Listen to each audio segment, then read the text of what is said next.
Hello, I'm Toycat, welcome back to our second channel flying video. So I'm really excited because 2018 seems as though it's going to be the first year that I end up with a top tier airline status. I'm just over 90% of the way to British Airways Gold status, which is the equivalent of One World Emeralds. So I'm really excited, but in case you don't know what any of those terms mean, you're like, Toycat, you just said a lot of gibberish, I figured why not use this video as an opportunity to explain all of those terms. What is a frequent flyer program? How do you earn things towards it? Why would you want to? What's the deal with that? How did you do so, etc. I figured why not explain all of that and also go on kind of a little bit of a status run or whatever to get those last few points and get all the way into One World Emerald all in one video. I'm going to be going to Malta later on in this video, but first let's explain what the deal is with these frequent flyer programs. Why should you care? Because you probably heard something about them, but maybe not all of the story. Basically, every airline, at least for the last 30 or 40 years, again most of them took form in the 80s, have had some form of frequent flyer program which intends to reward people who fly with them a lot. A lot of different companies have loyalty programs,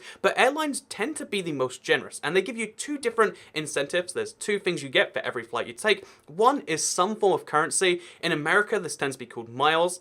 With British Airways, it's called Avios. Every airline has its own different term, but there's some kind of like mini currency you get. It's never called a currency for lots of different reasons, but you get some form of currency, which can be used to book flights later and get free seats, basically. And you also get something which is sometimes called, qualifying miles, or in the case of British Airways, tier points or status credits, or there's a lot of terms for it, but you get two currencies, one of which is basically just a currency equivalent, and the other of which can only be earned by flying, and is basically like a status level. The more you fly, the more status you have. The more status you have, the more you get recognized or whatever, to show that like, oh yeah, I fly a bunch. And honestly, in recent years, most programs have changed. Instead of this being like, oh, I fly a lot, so I have the status in exchange, it comes down to a system of, oh yeah, for every single, based on the cap, because, it used to be based on miles flown. Now it comes down to, oh yeah, so if you fly business class, you get 8 times more miles than in economy class. If you fly first, it's 12 times more than economy, or 1.5 times more than business. Basically, it comes down to the fact that, like, you can technically earn status by flying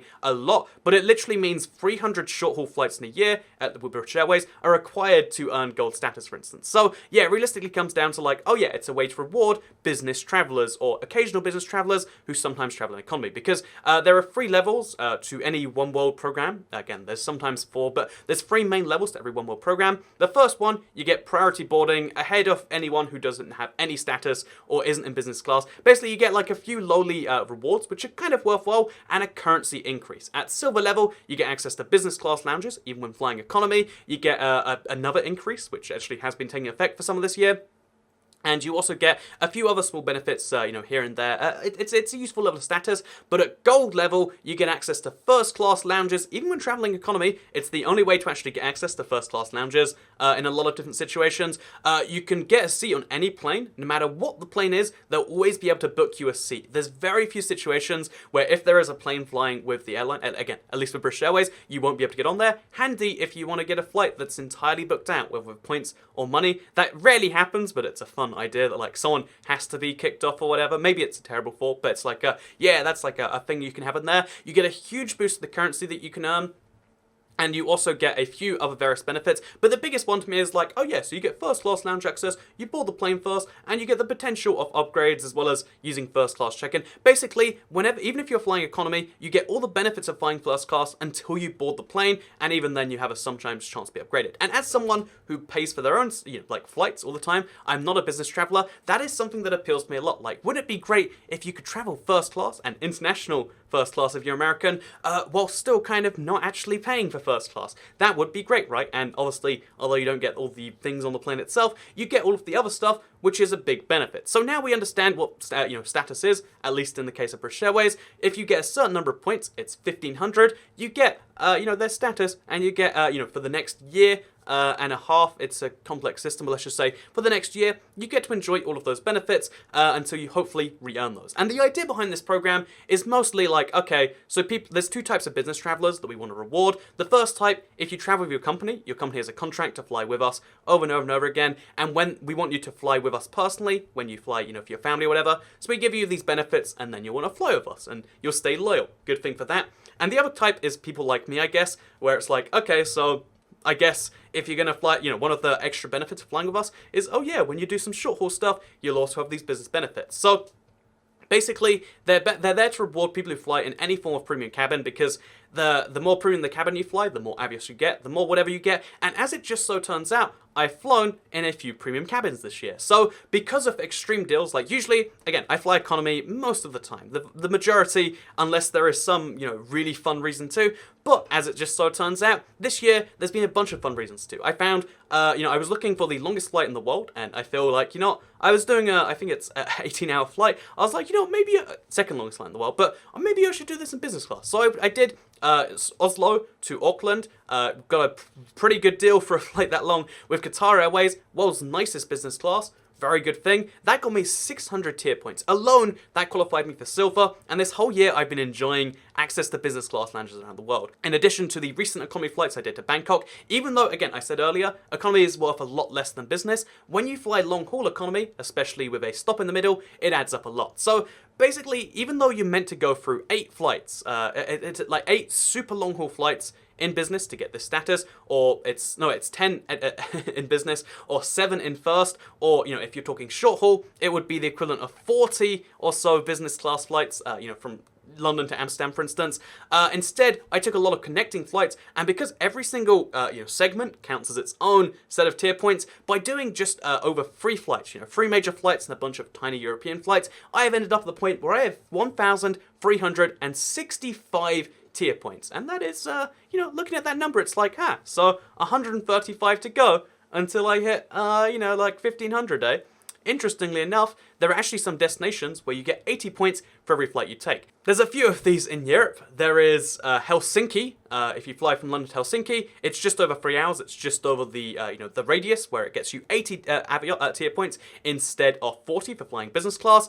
There is Malta. There is Coast Greece. There is Malta. There's a few other places on the very outer edges of Europe that count as Europe in terms of prices and in terms of service and all these other things, but they give you as many tier points as flying somewhere that's kind of mid-haul like Moscow. So now with that in mind, all I have to do is fly one return flight to one of these places, and boom, that's gold stats acquired. So I had to make the decision, is it worth a return round-trip business class paid ticket, I can't use points, to one of these destinations in exchange for gold status? And for most of the time I've been like, probably not, it'd be a fun thing, but I'm not sure if it's worth it for first class. But then I decided to let's really hard scope each of these places, let's find a deal worth taking. I found a trip to Malta. Again, this is a lot of money still, but it's like, in this grand scheme of European, business class and all that sort of stuff, it was £278, I believe, to fly from London to Malta, return over a weekend too. I guess because it's December, people don't want to fly there, but I want to visit Malta anyway. I wanted to visit every EU country. Malta is still left on the list unchecked because it's always been so expensive.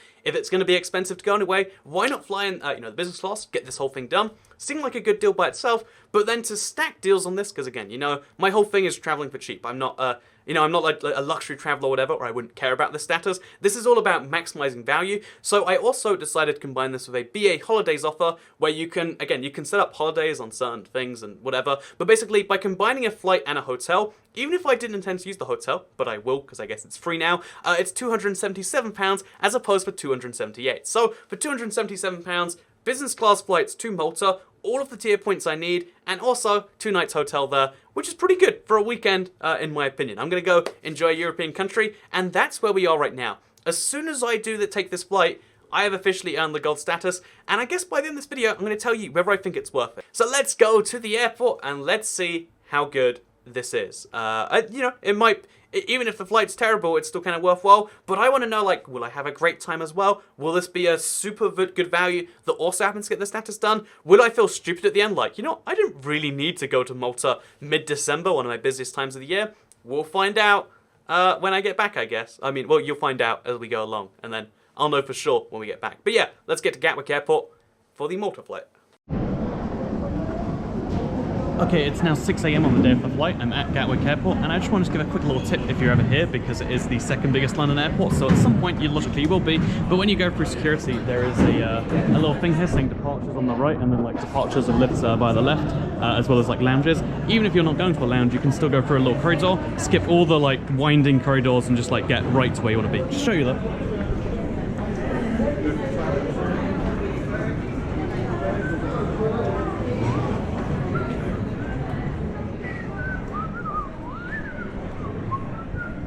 And just like that, even if you're not going to a lounge, you're where you want to be in the departures with all the actual, decent stores, etc., etc. And you saved yourself about a minute or two of walking, because every UK airport, something to the fact that they are all privatized, but there are profit-making businesses, and one of the big ways they make profit is by making duty-free sales, which is some absurd amount per passenger, because you just walk through it and they're like, why don't I buy a 4-litre bottle of Grey Goose or something? And that's meant to be the logic, at least. So yeah, thumbs up. Pro tip with Toycat. Anyway, let's go to the lounge now. I might have managed my time wrongly, and maybe the gate closes in 1 minute, but I'll probably make it. And that right there is the sign we made it. Side note, fun little fact here. This is one of those circular terminals, so it's a perfectly circular building with planes all around it. What a nice fun fact. Let's get on the plane.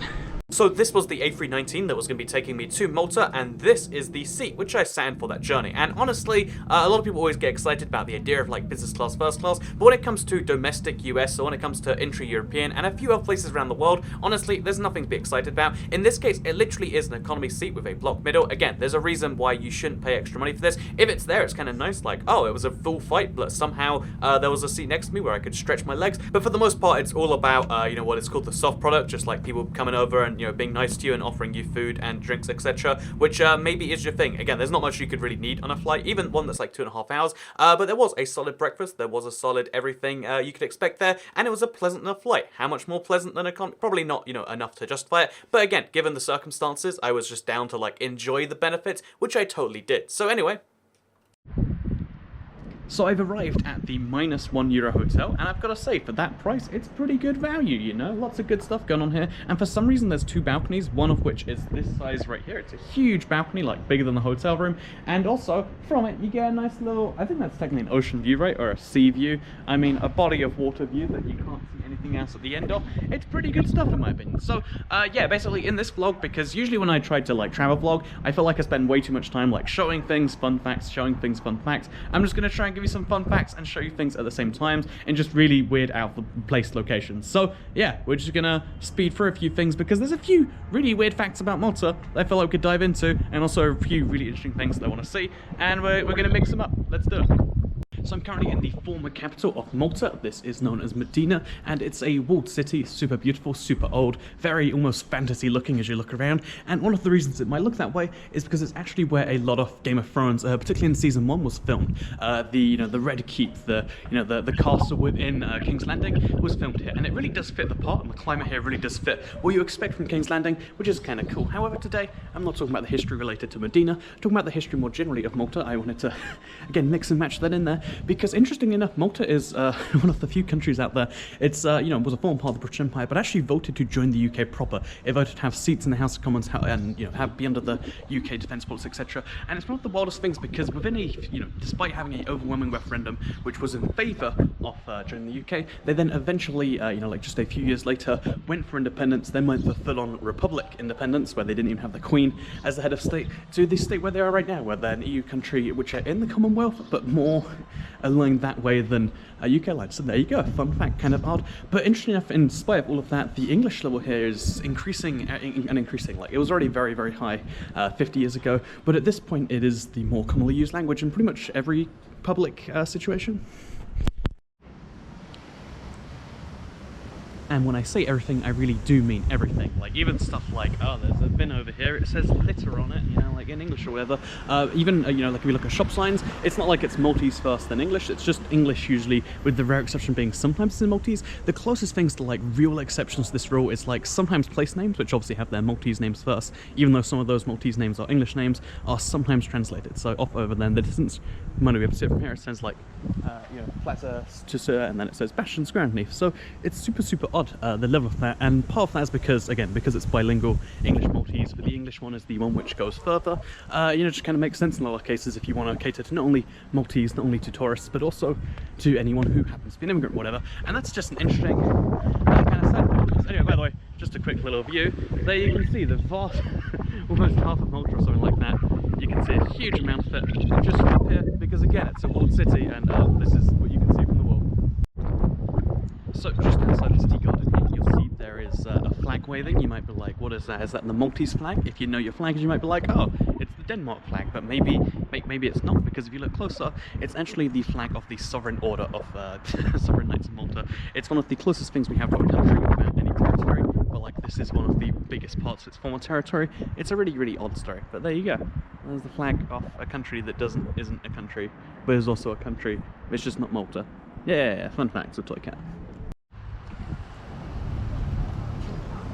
So this looks a little bit like a bus station, except it's for horses next to the buses. But yeah, the interesting thing about Malta is that since I left the hotel yesterday, there was just a gap because I was tired and broken. But to get from there to here, it was only about 40 minutes, and that was by some long winding bus. The interesting thing being the fact that Malta is so tiny that even to get from somewhere really, really far away to the old capital, which is way like on the other side of the island, it's still pretty darn short. And to put in perspective Malta's area, because it's an island, you can't probably explain it with a map because you need to show it like next to something.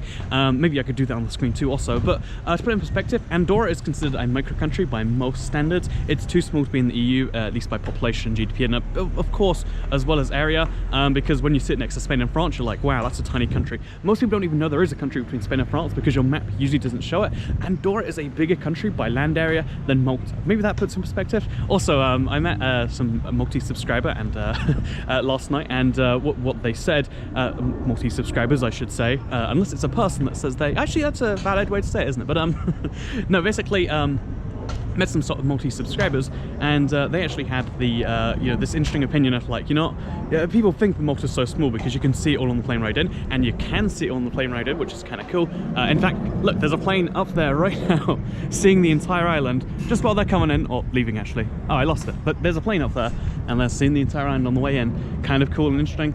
But the Maltese subscribers said something like, you know what, you think the island's so short, like to the tip of the island it's so close away, but you know, we often try to go there, then we forget it's actually a whole hour away. And it's like, oh yeah, it's a whole hour to drive across the country, or across the island at least, because there's 2 islands. But that's a real struggle right there. And just an interesting thing for perspective, that like, no matter how small or big your country is, you kind of like adjust to that, which is why Americans are fine driving 10 hours. But in Malta, like an hour drive, Christ, that's a real road trip you're going on right there. So interesting little story there. Also, you know, no, that's fine. So I can't speak for all of Malta, but pretty much everywhere I've seen so far seems to have cats in it, at least Salema, etc. And they seem to be like communally owned by the people who live there. And one of the most interesting sources of this is something called the Cat Village, where there's a little construction site that just has some random cats playing around it. So here is just a cat, and they are all super friendly and super keen to see you. Look at this. There's just cute cats everywhere. There's a cat over there. There's just communal cats. They're owned by the community. They got little boxes they can sleep in. I mean, not that cat. Oh, this one's a baby carrier. It's just the cutest thing about Malta, in my opinion, that they all collectively own cats and they all collectively feed them. I don't know. I love it personally.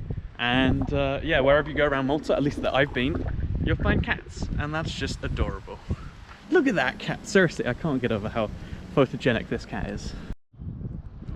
This is the city gate for Valletta, This is the city gate for Valletta. It's kind of beautiful, and I'm here again for a couple of reasons, but basically, let me just quickly mention the fact that Valletta is actually Europe's smallest capital by land area. It's very, very tiny. It's also one of the smallest by population, one of the smallest by pretty much any other measures. You know, Malta's tiny, have we got that across here?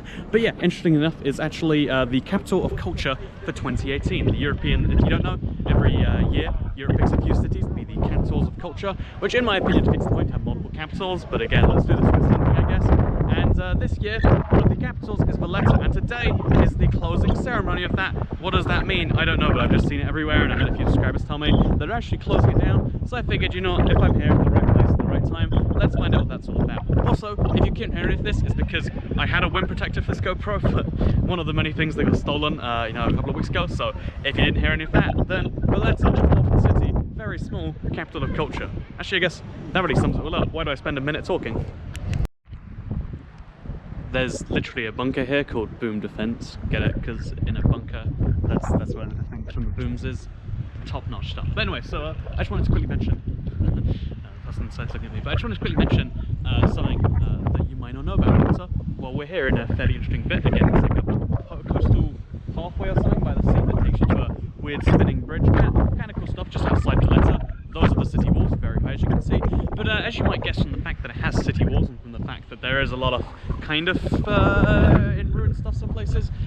Basically Malta, and even Vlog in particular, has played host to a bunch of like key European conflicts, like you know, involving even like the French at one point during the, you know, the reign of Napoleon, even involving World War II and World War I. One of the key causes of the victory was the fact that the British and therefore the Allies had Malta on their side, really helped with certain conflicts. And something I don't realize that, like, despite being small in terms of population, small in terms of area, its strategic position has made it important over so many points in history, and that's why it was, you know, I guess, that's why it switched hands so many times, is a good way to put it, I guess.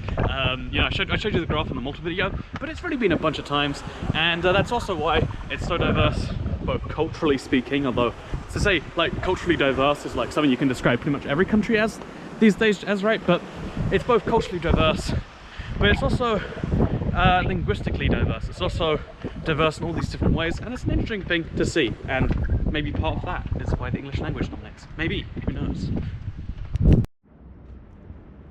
So whenever I go to a country, there's a certain number of food and drinks I like to try. I've tried a little bit of Maltese food, including the pastésie, which is the most famous thing I feel like. But also there's 3 drinks that I had in my mind I wanted to try when going here. The first one is Chiska. It's just a really well advertised beer. It's like the national beer, but it's everywhere. It's sponsored every building, I swear. Like, you see it all over the place. But I'm not a beer person, so I figured like, it's gonna taste like beer, but very slightly different in a way that beer people might be able to spot, but I'll just taste the slightly bad drink. So you know, that's a thing. There's also the tap water here. Because Malta has very little rain, and because they're an island, they need to desalinate most of their water, but because the process, you know, it's rough given how big an island it was and how poor it was when they started those things, it's a really, really salty taste. Like, it's not fully desalinated, I guess is a way to put that. It's super windy. Maybe I should shut the balcony door. But basically, yeah, so there's the tap water, but I can't find anywhere that will let me try that tap water, and everyone I speak to is just like, no, we don't like the tap water. That's not for drinking. So the final drink, because I actually had a Maltese subscriber, they actually dropped off a nice little boat, which I thought was really, really nice. This is, as you can see, I like it personally. It's one of the Luzu boats, whatever. It's a really nice little fishing boat, because I live in a little fishing village, or I'm in a hotel in a little fishing village. And then we got some twisties, which is a thing we should try. But then also there's Kinney here, and Kinney is their it's like a soft drink that is also famous everywhere. Again, Malta has its own famous little soft drink. However, I've had a little taste already, and let me just tell you. Oh wait, let's just really bad at this. I've had a little taste already, and let me just tell you, I think there's a reason it hasn't left Malta. No offense, Maltese people watching this one, but just to be sure. Oh, that aftertaste is just... At first it goes in, it's like, okay, this is like a really mild Sprite. Okay. This is a really mild Sprite. And then the more you go in, the more the bitterness just sets on your tongue and attacks you, violently assaults you or whatever. It's brutal. So while I'm here, you know what, food and drink session, so I could mention the pastésie. Very nice. Although it tastes a lot like a lot of like Bosnian / you know, the Balkan kind of cuisine. Like, I feel like I've tried a lot of things like that in Bulgaria. But also, one-handing is very... You know, I should just drop the camera. Let's just drop the camera, and let's look at you from above right now, and let's go for a twisties. So, these look a lot like hobnobs. Not hobnobs. Noblets? Niblets? They got a funny name. Knickknacks, that's the one.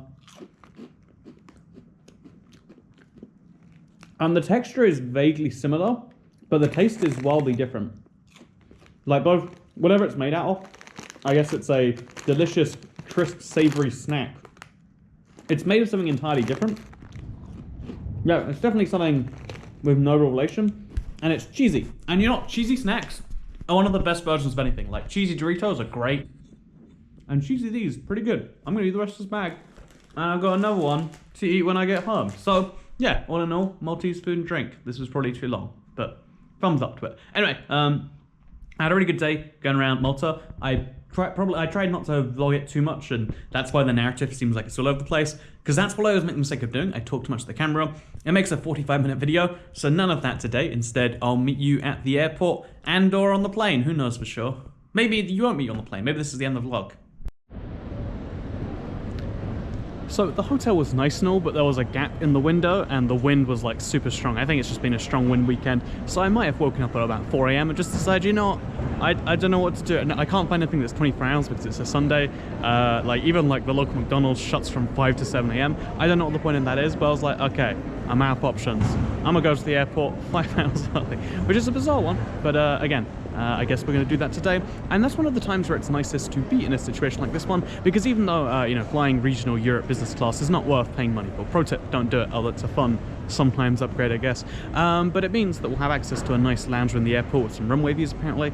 And, you know, I could spend some time looking at some planes and maybe eating some breakfast and drinking some water because I ran out of that. You know, it's been a it's been a little bit of a disastrous time not having a credit card, but I've survived this whole time. So let's go through the airport now, I guess. I've never seen an airport do this before.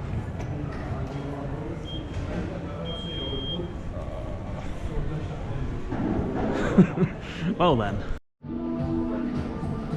So I asked the person who was manning the gate nicely, and they just said, you know, we can like override the system and let you through anyway. So thumbs up to that. Not sure why they did it. Maybe there was a special reason. Maybe you can just ask and it's just a generic like go away, come back later warning. I'm not a big fan, but anyway. Anyway, I just wanted to quickly mention, because I mentioned earlier how like in the UK and a lot of European airports, they really make you go for a lot of duty free.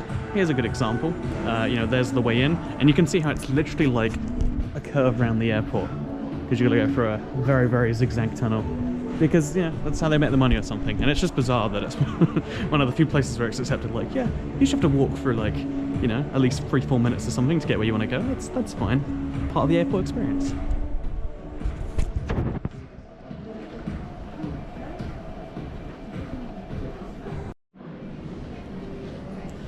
Anyway, when it comes to business class in Europe, there's really only 3 benefits. There's like a priority check-in, but I check in online, so none of that. There's the fact that you get lounge access, which is kind of nice, and a meal on the plane. So the biggest part of that for most people is usually the lounge stuff. And although there's, you know, you can usually do it even without business class, like priority pass or something. Today, we'll be checking out La Valletta Club, which is a nice name for a place. It's got some runway views or something. It is too bright in here and too early. Let's go check it out.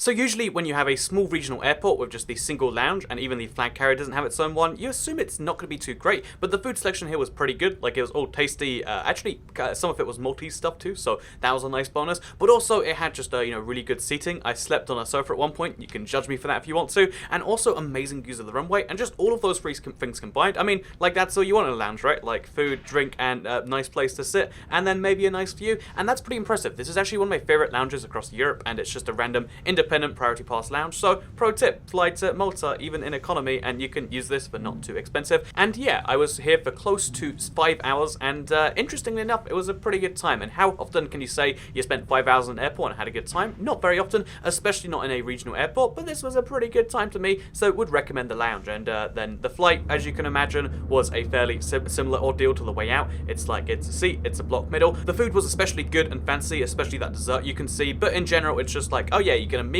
you get some drinks rolling down, and you know, it was actually quite slow to get the drinks because there was just so many people, and it's just like, you know, economy plus that plus a block middle. So if that's your thing, that's your thing. But you know, for me, it was all about getting those tier points. So literally 4 days after the flights, the points posted, and then a day after that, we got this letter from British Airways today. And you know, it's kind of cool, just like getting a little gold envelope in the post. You'd figure this would be a higher profile target to be like stolen or something. Like, I know people are always worried about their mail, so you figured this would get that. But yeah, today I got this really cool gold envelope. Honestly, I just like the look of it. I'm sure, like, you know, it's just, I'm sure it's free to make an envelope that's gold instead of regular, but I thought it was kind of cool, and I was like, yeah, go me, got me a gold envelope or something. Anyway, I'm gonna have to tear this thing open, and I'm bad at opening letters, so it's going to be destroyed by the end of this. And we're going to see exactly what they do say. What exactly happens when you reach this high-end status, this thing which, you know, for what is this envelope? It's like got a lot of weird like opening places. There we go. Okay, so there's a little strip to take off. So what exactly is inside? And you know what's inside? Another gold envelope. It's a gold envelope and a gold envelope. They got me good there. And then we got a bunch of other Executive Club stuff. So we got a handwritten, or not handwritten, we got a pretend handwritten letter where they put their signature at the bottom, like they're writing it. So, you know, dear Andrew, Mr. Toycat, you got all these different things, and you'll get 100% Maravius when you fly. It explains what actually happens when you get gold, but I guess I was already familiar with that. And you are too if you've watched this video. And then we get this thing right here, which is a little gold envelope with the British Airways logo on the center. And if we take that, oh, this is good. So we've got ourselves, again, I'm gonna have to cover the thing real quick, a gold like thing that we can put on the luggage. So you can be like, look, I've got the gold card. Look how, oh gosh, look how fancy that is. It looks like a credit card in every way, except obviously, I guess, It's not a credit card, it's just an airline card.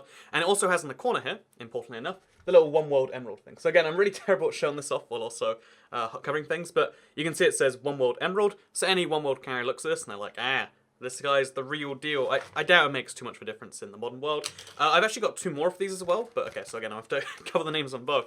But you can see we've got 2 more here, and both of these actually have the same thing going on. So that's kind of interesting, if you ask me. And these both can be like buckled to something, because they come with little restraint straps too. So that's kind of, again, I think this is all a pretty wildly interesting time. And again, it's a cute little gesture that, as well as, you know, saying like, oh yeah, you have the status, they send out a gold envelope with a gold envelope inside with these little tags, these little things, so I can strap it on my luggage and let them know at all times that, yeah, that's some valuable stuff right there, watch out or something. Although, again, I feel like there's one of 2 possibilities. Either they care about everyone else's luggage a little bit less, or they care about mine more, and either one feels a bit weird. But, you know, maybe I'm the strange one. Either way, though, hope you all enjoyed this video.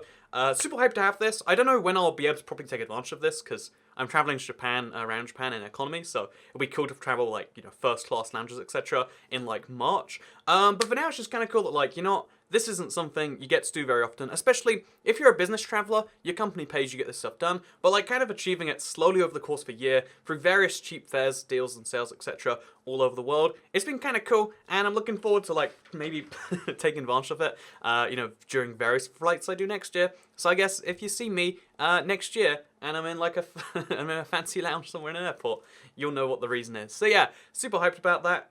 Gonna have some fun with that. I know for a lot of people this is like the weirdest hobby, and like why would you care about that? You know, effectively every ticket I bought probably cost like 10% more to pay for the points that came along with it. But now actually being able to take advantage of that, actually being able to take advantage of the Avios, getting more of that stuff, etc., means more free flights and more being at, you know, if I'm paying the amount anyway, I get to take full advantage of it, and that's something that sounds good to me. Anyway, a lot of noises all happen in this video, but I'm just kind of hyped today. I want to let you know. Thank you very much for watching this video, and second channel, don't care. Goodbye.